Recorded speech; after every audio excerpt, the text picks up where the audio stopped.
अभिवाचन. श्यामची आई. लेखक साने गुरुजी. रात्र 22वी. आनंदाची दिवाळी. अभिवाचक स्वर अनिल सोमणी. आनंदाची दिवाळी. दिवाळीचे दिवस जवळजवळ येत होते. शाळांना सुट्टी झाली होती. मी दापोलीस जवळच शिकत होतो, त्यामुळे सुट्टी होताच मी घरी गेलो. मला व माझ्या धाकट्या भावांना एक एक नवीन सदरा वडिलांनी केला, परंतु त्यांची नेसूची धोतरे मात्र फार फाटली होती. आईनं ती 17दा शिवली होती. 17 ठिकाणी शिवली होती. ती आता इतकी विरली होती की शिवणे कठीण झाले होते. आम्हा मुलांना त्यांनी नवीन कपडे केले, परंतु स्वतःला नवीन धोतरे घेतली नाहीत. आईला वाईट वाटत होते, परंतु ती काय करणार? तिच्याजवळ थोडेच पैसे होते. कितीतरी दिवसात तिलासुद्धा नवीन लुगडे मिळाले नव्हते, परंतु तिला स्वतःची इतके वाईट वाटत नसे. परंतु वडिलांचे दैन्य पाहून तिचा जीव करपे. रोज फाटका भाग निऱ्यांमध्ये लपवून वडील वेळ मारून नेत असत. मुंबई पुण्याकडचे लोक दिवाळीत घरी येतात. दिवाळीच्या सुमारास बोटी सुरू होतात. समुद्र शांत असतो. मुंबईहून घरी येणारे लोक येताना फटाके, खेळणी वगैरे दिवाळीसाठी मुलांना घेऊन येतात. माझा मोठा भाऊ पुण्यास मामांकडे शिकत होता. तो काही येणार नव्हता, परंतु पुण्याहून कोणतरी आमच्या गावी आले होते. त्यांच्याबरोबर पुण्याच्या मामांनी आईला भाऊबीजेचे 3 रुपये पाठविले होते. आमच्यासाठीही खाऊ पाठविला होता. ते 3 रुपये पाहून आईला आनंद झाला. तिने सर्वांची खुशाली विचारली. रुपये देऊन तो ग्रस्त निघून गेला. आम्ही आईच्या भोवती जमा झालो. मामाने खाऊ पाठविला, आम्हाला दे. आम्ही तिच्या पाठीस लागलो. जर्दाळू व पेपरमिंटच्या वड्या होत्या. आईने एक एक जर्दाळू व 2-2 वड्या दिल्या. माझा धाकटा भाऊ 2 जर्दाळू पाहिजेत म्हणून हट्ट धरून बसला. आई म्हणाली, अरे तो तुमच्यासाठीच आहे. आज का एकदम संपवायचा आहे? पुरवून खाल्ला तर तुम्हालाच बरेच दिवस पुरेल. तो म्हणाला, तर मग आणखी एक वडी दे आणि ही बदलून दे. मला गुलाबी रंगाची दे. आईने त्याला वडी बदलून दिली व शिवाय आणखी एक वडी दिली. आम्ही अंगणात खेळू लागलो. चिंध्यांचा देशी चेंडू केला होता व धबाधबे आम्ही खेळत होतो. आईने खाऊ फडताळात मुंग्या न येतील अशा व्यवस्थेने ठेवून दिला. थोड्या वेळाने तिने हाक मारली. मी घरात गेलो. आई म्हणाली, श्याम, अमृत शेटजींकडे जाऊन नवीन धोतर जोड्यास काय पडते विचारून ये. त्यांच्यासाठी हवा आहे म्हणून सांग. घरात आहेत का म्हणून त्यांनी विचारले तर गावाला गेले, उद्या येतील असे सांग. चौकशी करून येण्यास मला सांगितले म्हणून आलो असे सांग. जा. मी अमृत शेटजींच्या दुकानात गेलो. मोहन्या व बद्री त्यांचे मुलगे तेथे होते. मोहन्या मला म्हणाला, काय रे श्याम, काय पाहिजे? चित्रे पाहिजे असतील म्हणून आलास होय ना? मी त्याला म्हटले, चित्रे देत नाहीस मग कशाला मागू? मी तुझ्याजवळ कधी मागणार नाही, परंतु धोतराचा भाव विचारावायस मी आलो आहे. कोणाला धोतर जोडा, तुला? त्याने विचारले. नाही, भाऊंसाठी. चांगला लांब रुंद हवा, पोत चांगले हवे. किंमत काय ते विचारावायस मी आलो आहे. 2-3 नमुने दे, ते मी घरी दाखवून आणतो असे मी सांगितले. मोहन्या मारवाड्याने 2-3 प्रकारचे धोतर जोडे दिले. अमृत शेठ म्हणाले, दाखवून लवकर आण हो श्याम. आम्ही काही घरी ठेवणार नाही व ठेवले तर पैसे देऊ असे अभिमानाने सांगितले. तुझ्याजवळ भारी झालेत वाटते पैसे. बापाजवळ तर फद्या नाही, अमृत शेठ म्हणाले. मला ते शब्द ऐकून फार वाईट वाटले. अमृत शेटांचे आम्हाला कर्ज होते म्हणून ते तसे बोलले. स्वाभिमानाने जगू म्हणणाऱ्याने मरावे, परंतु कर्ज कधी काढू नये.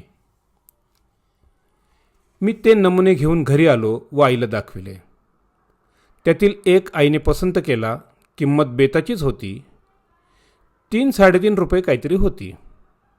आईने मजजवळ पैसे दिले व म्हणाली, हा घेऊन ये, बाकीचे परत कर. मी धोतर जोडे परत केले व एक घेऊन आलो. आईने त्याची 2 पाने निरनिराळी फाडली व त्या प्रत्येकाला कुंकवाचे बोट लावून ठेवले. वडील गावाहून परत आले तरी त्यांना ही गोष्ट कळली नव्हती. दिवाळीच्या दिवशी पहाटे मंगल स्नाने झाल्यावर आई वडिलांना नवीन धोतर नेसावयास देणार होती. आम्ही मुले होतो तरी ती गोष्ट आम्ही फोडली नाही. आईच्या कटात आम्ही तिची 3 मुले सामील झालो होतो. उद्याची दिवाळी.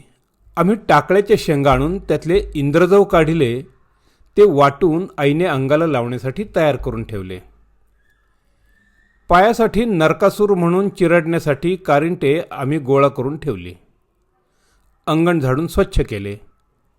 घाण दूर करणे म्हणजेच खरोखर नरकासूर मारणे. नरक हाच असुर आहे. नरक म्हणजे घाण. या घाणीसारखा दुष्ट राक्षस कोण आहे? राक्षस 100 माणसे खाईल, परंतु घाणीतून उत्पन्न होणारा रोगरूपी राक्षस हजारो लोकांना खातो तरी तृप्त होत नाही. घाणीसारखा शत्रू नाही. पावसाळ्यात सर्वत्र घाण होते. विष्ठा शेण सारे आजूबाजूला पडलेले असते. ही घाण दूर करायची म्हणजे नरकासुराला मारणे होय. सत्यभामेने नरकासुराला मारले. ती कृष्णाला म्हणाली, तुमच्याच्याने हा मरणार नाही, याला मीच मारीन. घाण दूर करून स्वच्छता निर्माण करणे यात स्त्रियांचा हातखंडा आहे. पुरुष घरात घाण करतात, परंतु बायका स्वच्छता ठेवतात. बायकांच्या बाहेरपणात पुरुषांच्या हातात घर असते. ते धड केर काढणार नाहीत, चूल सारवणार नाहीत, शेण नीट लावणार नाहीत, भांडी घासणार नाहीत, दिवे पुसणार नाहीत. 4 दिवसात घर म्हणजे उकिरडा अशी स्थिती करून टाकतात. परंतु स्त्रिया अंग धुतात, पुन्हा सारे आरशासारखे स्वच्छ करतात. नरकासूर सत्यभामाच मारील. घाण स्त्रियाच दूर करतील. परंतु अलीकडच्या स्त्रिया घरातील घाण रस्त्यात फेकतात. राक्षस रस्त्यात ठेवला तरी तो वाईटच. घाण रस्त्यात फेकू नये. म्युन्सिपाल्टीच्या पेट्या असतील त्यात जवळ जाऊन घाण टाकावी. आम्ही सारे स्वच्छ करीत होतो. तुळशीचे वृंदावन आईने नवीन घातले. आईने पणत्या पुसून तयार केल्या. सायंकाळी त्या ठिकठिकाणी आम्ही लावल्या. पहाटे लवकरच उठावयाचे म्हणून आम्ही मुले लवकर झोपलो. आई मात्र बराच वेळ काम करीत होती. उटणी वगैरे तयार करीत होती. मोठ्या पहाटे उठून आईने बाहेरच्या चुल्यात विस्तव घातला. तिने स्वतः आपले न्हाणे आटोपले व मग आम्हाला एकेकाला ती उठवू लागली. अंगाला उठणे, तेल चोळू लागली. आधी तेलाचे 5 ठिपके जमिनीवर काढून मग ती आमच्या अंगाला लावी. खूप पाणी आंघोळीला ती देत होती. वडीलही केव्हाच उठले होते. त्यांनी देवाच्या पूजेसाठी फुले आणून ठेवली. आमची स्नाने झाल्यावर ते आंघोळीस गेले. आम्ही घरच्या देवाला नमस्कार केले व देवळातून सुद्धा जाऊन आलो. आईने वडिलांना आंघोळीस पाणी दिले. त्यांची आंघोळ झाली. जुना कद नेसून त्यांनी देवाची पूजा केली. देवांना थोडे वासाचे तेल त्यांनी लावले. आज देवांना सुद्धा कढत पाण्याची आंघोळ. रोज बिचारे थंड पाण्याच्या अभिषेकात कुडकुडायचे, परंतु आज त्यांना गरम पाणी. वडिलांनी देवाची पूजा केली. करंजी अनारशांचा नैवेद्य होता. पहाट झाल्यापासून भूते भिक्षेसाठी येत होते. अंबाबाईची गाणी म्हणत होते. पै पैसा पोहे करंजी मागत होते व आम्ही त्यांना घालीत होतो. वडिलांनी आम्हाला हाक मारली व देवांचा नैवेद्य त्याने आम्हास दिला. रोजचे सूर्याचे नमस्कार घालून ते देवळात गेले. देवळातून थोड्या वेळाने ते परत आले. माझे धोतर कुठे ग? कुठे आज दिसत नाही? त्यांनी आईला विचारलं. त्याची 2 अंगपुसणी केली, किती फाटले होते ते? आई म्हणाली. अगं पण नेसू काय आज? आणखी महिनाभर ते गेले असते, ते म्हणाले. त्याचा अंत तरी किती पाहावायचा? ते धोतर धुताना मला लाज वाटत होती व वाईटही वाटत होते. आई म्हणाली. अगं मला नेसायला सुद्धा वाटत होती, परंतु करायचे काय? लाज वाटली म्हणून वरून काही पैसे पडत नाहीत, ते म्हणाले. हे धोतर नेसा आज. आईने धोतर पुढे केले. हे कुठले आणि कोणी आणले? त्यांनी विचारले. अमृत शेठकडून मी आणविले, आई म्हणाली. अगं तो मला उधार देत नव्हता, मी त्याच्याजवळ मागितले का नाही, परंतु तो उधार देईना. माझी पूर्वीची बाकीच कशी वसूल होईल हीच मला काळजी आहे. तुम्हाला उधार देऊन फसलो असे तो मला म्हणाला. तू घेऊन आलीस वाटते, का मोहन्याला बोलावून त्याला गळ घातलीस? वडील चौकशी करू लागले. मी ते विकत आणले आहे. श्यामने जाऊन आणले, आई म्हणाली. श्यामजवळ कुठले पैसे? त्यांनी विचारले. मी दिले, आई म्हणाली. तुझ्याजवळ कुठले? त्यांनी विचारले. पुण्याहून आप्पाने भाऊबीजेचे म्हणून त्या काळ्या कृष्णाबरोबर पाठविले, आईने सांगितलं. केव्हा आला काळा कृष्णा? त्यांनी विचारले. झाले 2 दिवस, आई म्हणाली. तुझे लुगडे फाटले आहेत, त्याला ते झाले असते. तुझ्या भावाने पाठविलेली ओवाळणी, तुझा त्यावर हक्क, ते आम्हाला घ्यावायचा हक्क नाही, भाऊ म्हणाले. तुम्ही व मी निराळी का आहोत?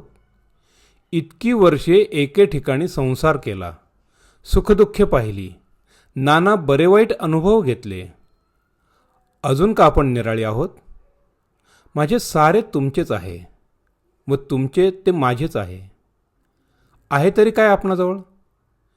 तुम्ही नवीन धोतर नेसलात म्हणजे मीच नवीन लुगडे नेसल्यासारखे आहे. त्यातच माझा आनंद आहे. नेसा, मी त्याला कुंकवाचे बोट लावले आहे, आई म्हणाली. मी नवीन धोतर नेसावे व तुला नवीन लुगडे नसावे याची मला वाईट नाही का वाटणार? तुला आनंद होत आहे, परंतु मला दुःख होत आहे. तू आपल्याला आनंद मिळविलास आणि मला त्यांच्याच्याने बोलवेना. माझा आनंद तो तुमचाच आनंद. तुम्हाला बाहेर 4 चौघात जावायचे असते. गंगू अप्पांकडे आज सोंगट्या खेळायला बोलावतील, गेले पाहिजे. मला आज कोठे जायचे बाहेर? पुढे सवड झाली की आधी मला लुगडे घ्यावे असे उगीच मनाला लावून घेऊ नये. आज दिवाळी, आज साऱ्यांनी हसायचे, आनंदात राहायचे. आम्हाला आनंद देण्यासाठी तरी आनंदी व्हा, आई म्हणाली. तुमच्यासारखी जन्माची सोबतीण व अशी गोड गुणी मुले असल्यावर मी का आनंदी होणार नाही? मी दरिद्री नसून श्रीमंतांहून श्रीमंत आहे. मग मी का हसणार नाही, का सुखी होणार नाही? आण ते धोतर, असे म्हणून आईच्या हातातून ते धोतर त्यांनी घेतले. ते नेसले व देवांना त्यांनी नमस्कार केला. वडिलांचे नेसूचे धोतर पाहून आम्हालाही आनंद झाला. परंतु खरा आनंद जर कोणाला झाला असेल तर तो माझ्या आईला. तो अनुभव स्वतःच अनुभवून पाहावा लागतो. प्रेमपूर्वक त्यागातील आनंद, त्याची चव तसे करीत गेल्यानेच समजू लागते. एकदा चटक मात्र लागली पाहिजे. धन्यवाद.